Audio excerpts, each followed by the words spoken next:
Today's show is brought to you by a former guest, the Hemp Marketplace, which is the first to market, most active hemp community. On Raising Cannabis Capital, episode 124, Joachim Lowe and Zev Pace talking about their work to expand the hemp marketplace beyond connecting buyers and sellers, but all parties, from farmers, processors, to end users, enabling the parties to connect, trade, and transact. The hemp community with an integrated hemp platform will provide higher visibility and transparency to make the marketplace more efficient and secure.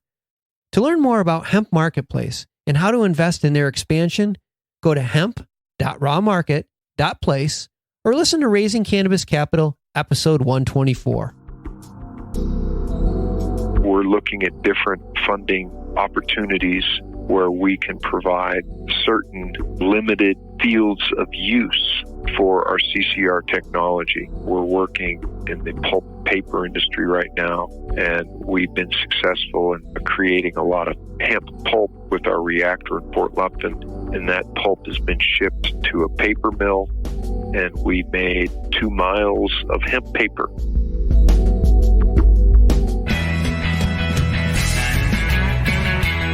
From MJBulls Media, it's the Raising Cannabis Capital Show. I'm Dan Humiston, and on today's show, how this hemp baron is using their patented technology to change the world by replacing oil refineries with hemp refineries.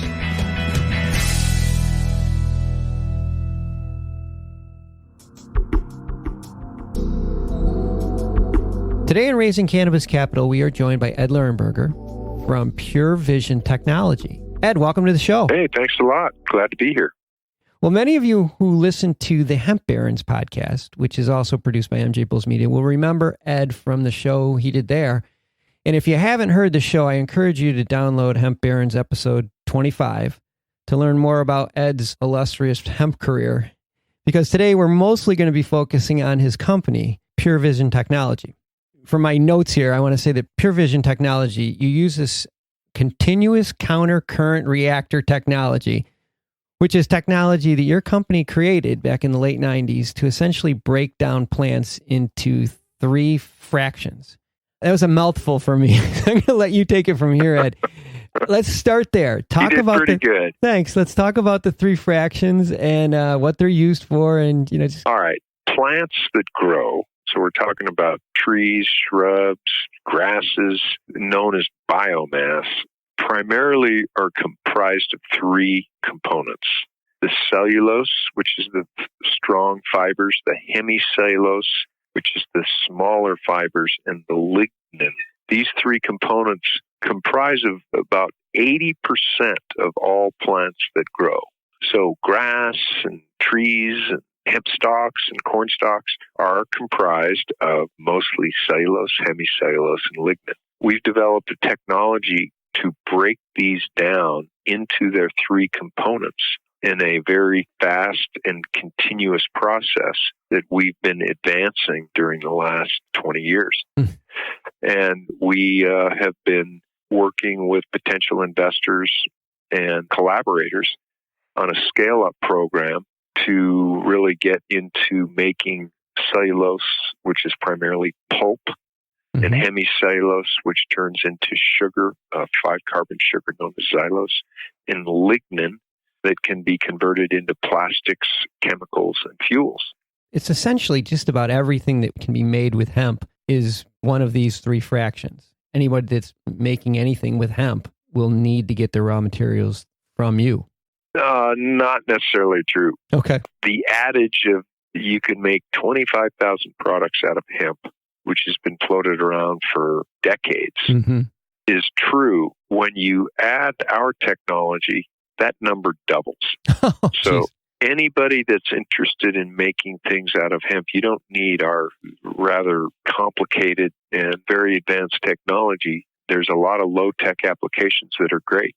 We hope to get into providing chemicals and plastics and fuels in the next year or 2 on a small commercial scale. It's essentially a hemp refinery, and all this is going to take place on the former canning company factory that you purchased back in the 90s, and now you're converting it.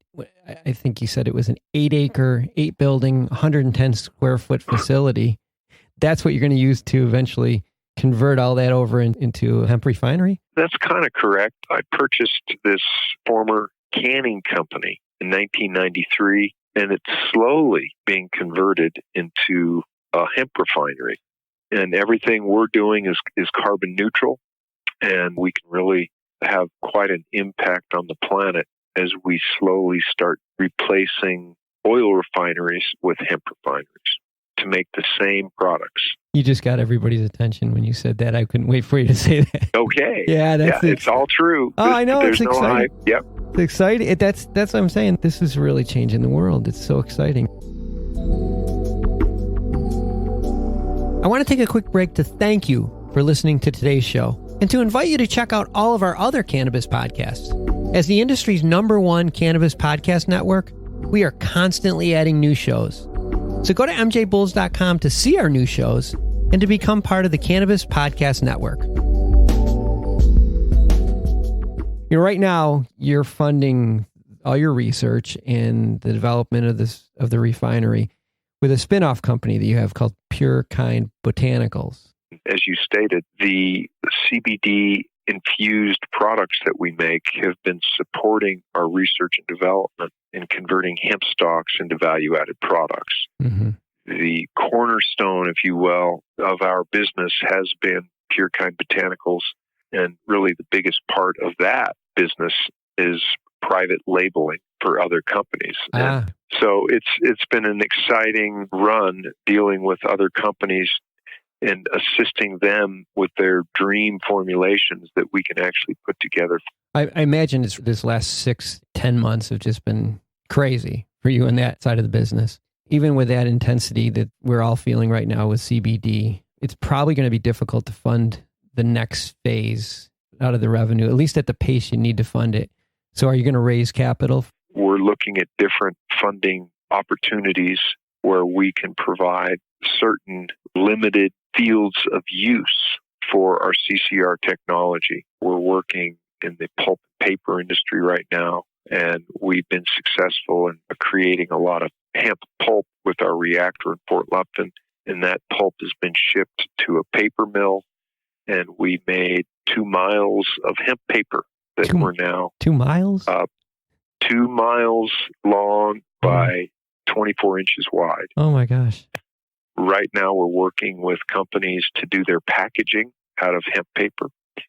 So it's an exciting time for us. Yeah, a lot of opportunity. Yeah. I'll have all of Ed's contact information and investor information. So if anybody wants to talk to Ed further, they can check on our website or reach out to Ed directly. But I have a feeling that this is going to be one of those things that you're going to be beating these people off because everything is moving in this direction. You're at the right place at the right time on this one, that's for sure. Well, I like your confidence. We've been doing it for so long, and we've been self-funding it for so long. So it will be a new day for us to have investors that are sincere and not greedy. And I might as well say this to your listeners. We're looking for strategic partnerships. Companies really want to see this succeed, and it's not the get-rich-quick scheme. This is, down and dirty. Building refineries takes years to plan, years to build, and hopefully decades to implement and be profitable. Yeah, but you're going to end up changing the world when you're done. So, Ed, thanks for being on the show today. This is really good stuff. All right. Well, join us as we change the world with hemp refineries. Thanks for listening to Raising Cannabis Capital.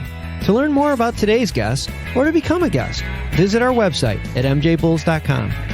Today's show was produced by MJBulls Media, with original music produced in part by Jamie Humiston. I'm Dan Humiston, and you've been listening to the Raising Cannabis Capital podcast.